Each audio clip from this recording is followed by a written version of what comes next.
10 تا از ثروتمندترین بازیگران سینمای هند.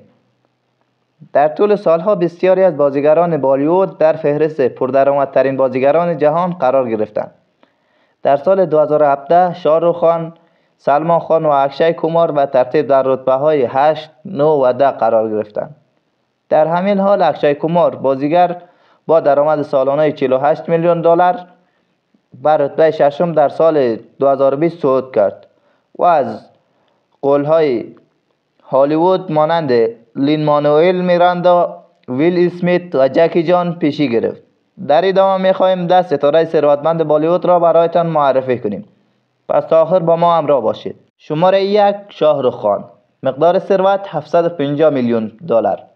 شماره 2 امیتاب بچن، مقدار دارایی 400 میلیون دلار.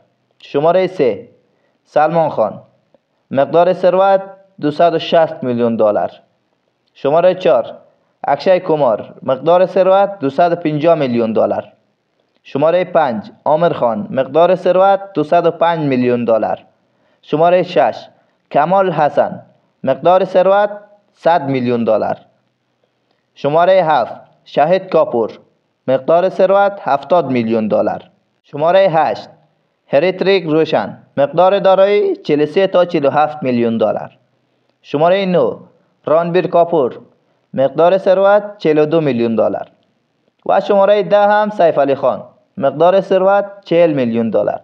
تشکر از اینکه تا آخر ویدیو با ما همراه بودید. لطفاً اگر ویدیو مفید بود کانال ما را سابسکرایب و ویدیوهای ما را نیز لایک کنید.